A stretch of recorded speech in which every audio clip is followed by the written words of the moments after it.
Dan ujungnya sebenarnya bukan Pak Saiful. Ujungnya adalah ingin mendelegitimasi pemerintahan yang sekarang sedang berjalan. Dan kalau orang yang menggunakan produk yang cacat dan batal demi hukum itu membuat satu putusan-putusan lain, dia juga produknya menjadi batal demi hukum juga.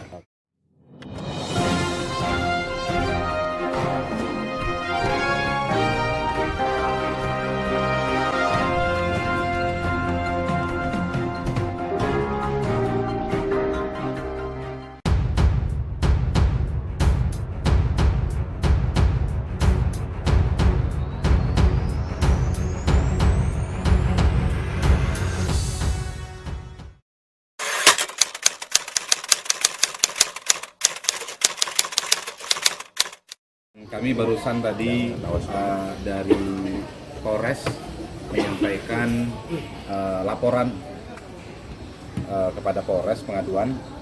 Malam ini saya sangat berbahagia sekali dan merasa sangat bersyukur karena Pak Bambang Wijayanto bersama dengan rekan-rekan yang lainnya yang kita kenal bersama sebagai aktivis anti korupsi di Indonesia, pegiat anti korupsi di Indonesia, berkenan untuk bersilaturahim dengan kita semua dan khususnya mendampingi saya untuk pendampingan hukum terkait dengan mungkin rekan-rekan semua sudah memahami tentang perkembangan Pansus PDAM, Perumda Aliman Bati Wakal Kabupaten Berau.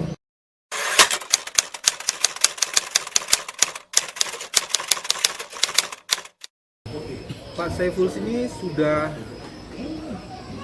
1 tahun lebih dianiaya tanpa jeda, terus-menerus tak berkoma, dan dia menahan seluruh keinginan untuk menggunakan hak hukumnya. Nah, setelah ada jawaban atas hasil pansus dan dijawab oleh kepala pemerintahan daerah, itu sebabnya saat ini Pak Saiful mengambil posisi hukum. Apa tujuannya? Jadi saya mencatat dengan sangat jelas, nih ada catatannya nih. Pak Saiful merasa kehormatan dan nama baiknya tak sekedar diganggu tapi diserang. Dan itu mengakibatkan seluruh potensi, seluruh kapasitas baik sebagai individu maupun pelayan masyarakat itu tidak optimal. Nah, itu sebabnya berdasarkan pernyataan yang seperti tadi disebutkan oleh Pak Saiful itu, dia merasa sekarang ini sangat tertekan sehingga tidak bisa menjalankan fungsinya secara optimal. Dengan alasan itu dia ingin menegakkan hak hukumnya agar keseimbangan terjadi kembali, dan menggunakan institusi penegakan hukum melalui Polres Berau mengadukan masalahnya. Saya setuju dengan Pak Saiful ketika ingin mengemukakan itu, dan itu dikemukakan oleh kami kepada institusi kepolisian. Itu disambut baik, artinya disambut baik itu penerimaannya bagus, pelayanannya bagus, dan kami langsung diperiksa tadi. Jadi diterima, langsung diperiksa. Nah, pemeriksaan itu belum selesai, akan dilanjutkan besok.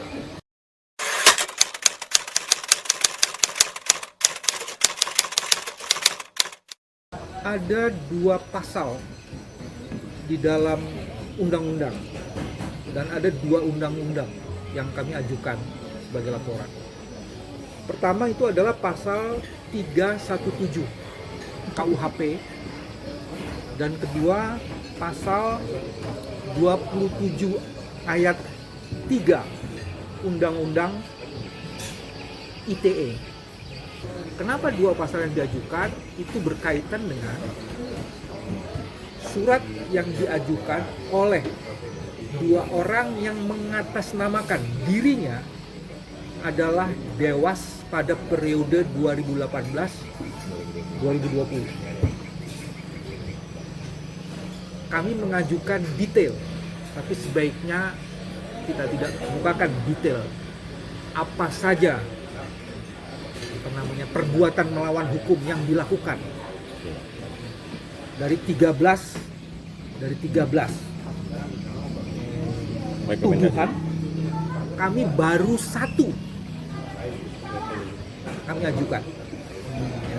Baru 1 karena kami ingin mengajukannya itu secara komprehensif. Nah, kira-kira itu pasal yang diajukan. Di situ kami kemukakan ada pelanggaran-pelanggaran yang sifatnya formil maupun pelanggaran-pelanggaran yang sifatnya material yang dua-duanya dikualifikasi sebagai perbuatan melawan hukum.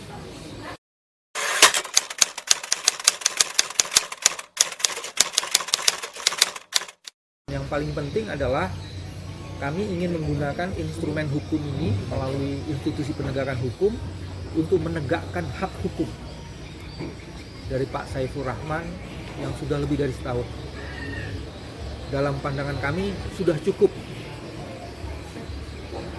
tindakan yang menyerang kehormatan itu dilakukan. Dan ujungnya sebenarnya bukan Pak Saiful. Ujungnya adalah ingin mendelegitimasi pemerintahan yang sekarang sedang berjalan dan bahkan mengganggu pelayanan publik yang sedang diamanahkan untuk dilaksanakan oleh Pak Saiful. Mudah-mudahan di Berau hukum akan ditegakkan secara paripurna.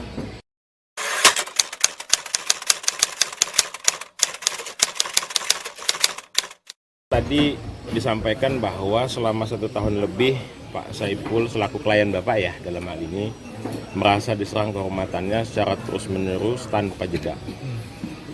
Pertanyaannya adalah tentu yang dimaksud sebagai pihak yang menyerang adalah lembaga yang mengeluarkan pansus. Itu pasti, pansus ya kan. Nah pertanyaannya kemudian Pak Bambang, pansus berdiri ada legal juga secara undang-undang dan mereka memang secara waktu memiliki masa kerja dan diatur dalam undang-undang itu 45 hari. Oleh karenanya memang mereka selalu kerjanya maraton selama 45 hari dan diperpanjang lagi waktu itu ya Pak. Artinya memang ketika Bapak menyatakan bahwa Pak Saiful dibombardir secara terus-menerus, sementara pansus mempunyai masa kerja yang tertentu yang diatur undang-undang, apakah kemudian yang Bapak sampaikan dibombardir selama 1 tahun itu kemudian menjadi beralasan? Silakan. Ini mesti supaya tidak salah sangka ya. Yang kami laporkan itu bukan pansus. Yang kami laporkan bukan anggota dewan. Tadi di awal saya sudah sebutkan yang kami laporkan adalah mantan dewas yang mengatasnamakan. Ya memang dia mantan dewas, tapi mengatasnamakan dewas dan menggunakan seolah-olah memiliki otoritas. Tapi kalau kita periksa dengan peraturan daerah, saya nggak sebut dulu ya peraturan daerahnya, dan kita periksa lagi dengan keputusan Menteri Dalam Negeri, dugaan kuat terjadinya pelanggaran hukum bukti. Jadi bukan pansus ini. Paham. Kan? Saya tidak menuduh juga pansus bekerja sama. Saya nggak tahu, itu teman-teman yang menafsirkannya sendiri. Cuman yang sekarang kami laporkan itu adalah mantan dewas, 2 orang mantan dewas. Orang yang mengatasnamakan. Saya mau menyebutnya begitu karena dewas punya otoritas, tapi otoritasnya itu berbasis atas prosedur gitu. Kalau dia menggunakan otoritasnya tidak berbasis atas kewenangan-kewenangan yang dimilikinya itulah titik perbuatan melawan hukumnya.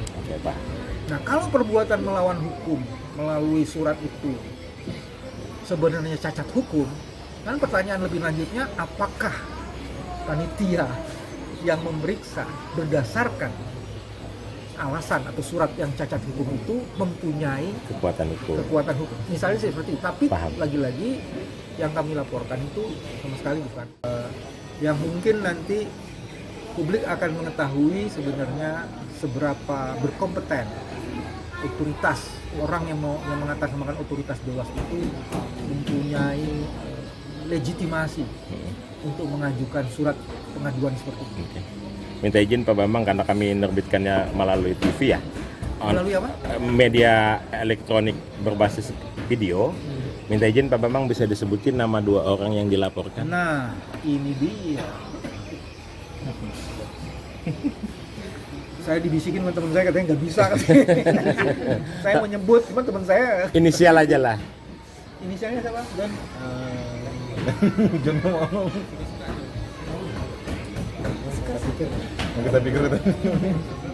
Publik sudah tahu. Belum bisa tahu ya. Sudah tahu. Salah satunya RA. Betul Pak Jon? Nanti kita aja katanya. Jadi kalau ada pencemaran baik apa itu Pak Jon gitu, bukan saya. Dua-duanya kebetulan dua-duanya RA. Sebenarnya yang ingin dilakukan oleh Pak Saiful adalah menegakkan hak hukumnya. Dalam menegakkan hak hukumnya itu, jika ada orang yang menggunakan otoritas yang tidak sesuai dengan kewenangan yang dimilikinya, maka dia bisa dituntut secara hukum. Itu yang sedang ditegakkan oleh Pak Saiful. Dia tidak ingin mengganggu proses yang lainnya. Jadi orang itu berani mengadu dan berani bertanggung jawab. Oke. Nah, kita ingin minta pertanggungjawaban itu. Anda sudah 1 tahun melakukan itu dan menyebabkan untung pelayanan fasilitas PDAM masih bisa dilakukan dengan optimal. Kalau tidak diganggu, itu bukan hanya optimal dan premium mungkin ya.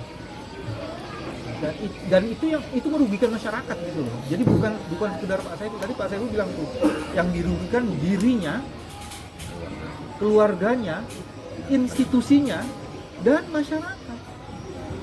Jadi dia ini representasi kepentingan publik yang diganggu oleh institusi yang seharusnya melindungi otoritas yang dimiliki oleh Direktur PDAM. Jadi begini Pak Bambang, ini saya jadi menganalisa arahnya Pak Saiful dengan tim lawyernya ini arahnya mau kemana gitu. Dan dugaan kami adalah ketika arahnya melaporkan kedua orang yang Bapak sebutkan tadi mengaku atas mengatasnamakan Dewas itu setelah 1 tahun ini, dan itu yang dilaporkan dan cacat hukum, tidak berkekuatan hukum, maka nanti proses akhirnya adalah ketika ini diproses dihukum dan andai terbukti apa yang dilaporkan ini, maka dengan demikian produk pansus menjadi cacat hukum juga. Apa seperti itu Pak Bambang? Saya mau kasih metafornya sama seperti undang-undang Cipta Kerja, ya kan? Dalam undang-undang Cipta Kerja yang Mahkamah Konstitusi kemukakan adalah dalam salah satu diktumnya, diktum ketiga, kaitannya ke-7 gitu. Dia menyatakan karena tata cara pembuatannya itu bermasalah, prosedurnya, maka kemudian seluruh kontennya itu kemudian bisa bermasalah. Oke. Itu sebenarnya. Kalau Anda atau teman-teman mendapatkan satu dokumen yang prosedurnya, tata caranya dilakukan secara salah, disampaikan, kalau dalam istilah hukum ini harus batal demi hukum. Dan seluruh produk ikutannya menjadi tidak sah karena batal demi hukum. Dan kalau orang yang menggunakan produk yang cacat dan batal demi hukum itu membuat satu putusan-putusan lain, dia juga produknya menjadi batal demi hukum juga. Sebenarnya itu saja logiknya, karena hukum itu sangat logik banget gitu. Insya Allah kita kalau dipolitisasi, nah itu bukan bidang saya, karena saya orang hukum bukan orang politik. Oke, baik. News.com, media online selalu membangun lewat berita, informasi terpercaya.